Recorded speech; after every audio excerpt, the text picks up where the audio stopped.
一個表演節目其中一個好重要嘅因素係啲乜嘢？冇錯，就係表演場地啊！我哋今日帶大家睇下深圳濱海藝術中心裏面嘅歌劇廳，睇下呢一度係點樣可以令到我哋嘅舞台魔法可以喺呢度實現㗎。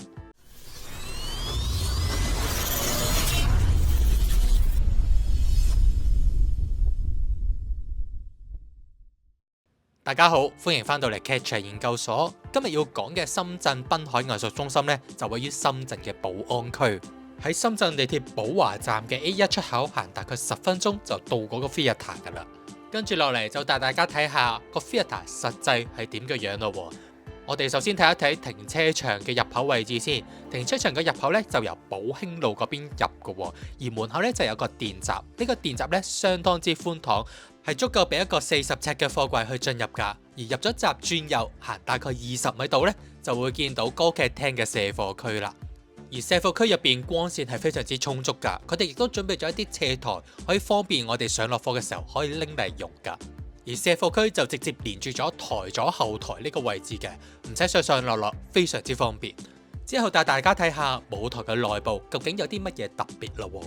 大家可以見到熒光幕上面嘅平面圖啦，咁台左右同埋後舞台亦都會有足夠嘅空間俾大家放置所需要嘅器材同埋佈景㗎。大概係一個1:1:1嘅舞台設置嚟㗎。而舞台嘅上方亦都會有足夠嘅高度去俾啲佈景去升走㗎。而佢哋嘅吊杆全部都係行電嘅，係由場館嘅控制台去控制上落㗎。之後就睇下觀眾席嘅位置啦。觀眾席嘅上層同下層加埋其實可以坐到1500人嘅，而觀眾席嘅前面其實係一個可以升降嘅樂池位置嚟㗎。如果唔需要用到樂池嘅話，就可以直接將佢變成一個觀眾席嘅一部分都仲得㗎。然之後就睇下 theatre 嘅台燈聲究竟用乜嘢控制器咯。咁喺吊杆方面就係用翻我哋嘅國產品牌啦，咁所以呢個控制器就必須要由駐場嘅技術人員去操控㗎。而呢個控制器亦都可以做到行 Q 啦、校唔同嘅定點啦、校唔同嘅速度等等一系列嘅指令㗎。而燈光方面就會有2部 MAV Light 嘅控制台喺控制室入邊㗎啦，而音響就會有2部 Digital 嘅 SD10喺控制室入邊㗎啦。然之後我哋就落翻台面啦，睇下唔同掛燈嘅位置究竟有啲乜嘢特別咯。咁喺畫面上就會見到有一條燈巴啦，咁燈巴上面有好多唔同嘅 16M 單上嘅頭嘅，咁呢啲單上嘅頭都可以獨立轉做直氣用嘅。除此之外，仲會有2個3上嘅 16M 啦，同埋會有啲 DMX 頭嘅位置喺度㗎。咁喺巴尾亦都可以見到呢條巴嘅負載重量啦。喺影片嘅中後段亦都會有份技術資料，可以清楚咁樣睇到場館嘅唔同設備佢所承受嘅負載量究竟係幾多㗎。然之後我哋就睇下場館假台口可以掛燈嘅位置咯。咁喺影片上面顯示啦，無論係燈巴又好，假台口都好，都會有 L 型角鐵嘅位置嘅。咁大家掛電腦燈嘅時候就要注意一下，究竟自己個 cam 係咪夠高度可以掛到上去啦。而假台口嘅兩側咧就會有 Proscenium Tower 啦，咁 Tower 上面咧亦都會有相應嘅電位同埋 DMX port， 仲有 Audio 嘅 port 喺上面㗎。大家亦都可以考慮下掛唔同嘅設備喺呢一個位置度㗎。而台嘅兩側咧就會每邊有6個呢啲咁嘅吊籠嘅，而呢啲吊籠咧就兩個一組咁樣升降，咁方便唔同嘅設計師去擺佢哋嘅設備喺唔同嘅高度啦。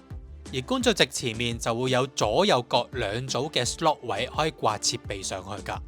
而另外值得一提嘅呢，就係觀眾席嘅上方近舞台嘅位置就會有10個窿啦。咁呢10個窿呢，其實就係一個獨立嘅 point hoist 嘅位嚟嘅。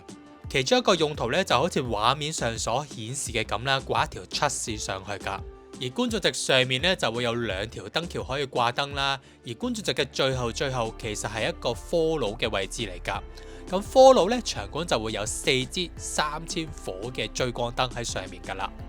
而畫面上 audio 同埋 lighting 嘅 wall box 咧，其實就分佈喺 theatre 唔同嘅位置度㗎，咁方便大家可以隨時拎嚟用。接下來咧就帶大家睇下點樣可以去到燈橋同埋耳光嘅位置啦。咁台左右咧就會各有1部升降機，咁去唔同嘅位置㗎。大家喺畫面上可以清楚見到啦，部升降機已經標示得好清楚，邊一個樓層去邊一個地方㗎啦。咁我哋嚟到 Patron Bay 呢一層啦，咁大家可以見到 Patron Bay 上面亦都會有唔同嘅 wall box 可以俾大家去使用㗎。之後就行到去燈橋嘅位置啦。咁燈橋咧本身就會有好多台燈喺度啦，而掛燈嗰個位咧亦都可以有足夠嘅高度，可以掛到一支 Martin 嘅 Mad Viper 上去㗎。之後就去到觀眾席上方近舞台 Pong Hoist 嗰個位置啦。大家可以見到上面有好多部可以獨立運作嘅 Pong Hoist 嘅，而每一個 Pong Hoist 嘅窿咧其實都幾大個㗎，咁係可以足夠你放到一個19針嘅 Socopass 嘅線去到下面㗎。接下落嚟，我哋就睇下場館嘅升降台究竟可以升到幾高啦。咁啊，場館嘅升降台咧可以升到12米咁高㗎喎，咁啊方便大家做唔同嘅工作啦。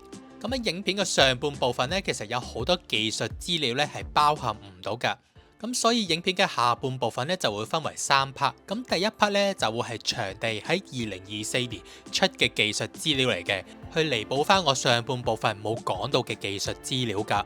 而第二部分就係帶大家漫遊呢個化妝間，去睇一睇唔同嘅化妝間究竟有咩唔同嘅設備喺入邊㗎。而第3部分就係帶大家睇下藝術中心附近嘅一個商場，我哋只要由藝術中心步行3分鐘就會到達呢一個商場噶啦。接下落嚟影片嘅呢3個部分就唔會有我嘅聲音導航啦，咁就交翻俾觀眾去慢慢去細閱啦。最後，如果大家中意呢一個系列，又或者想睇更加多唔同嘅 theatre 嘅話，麻煩俾翻個 like 同埋 subscribe 我個 channel， 因為你少少嘅支持就係我繼續出片嘅原動力。呢度係劇場研究所，我哋下次見，拜拜。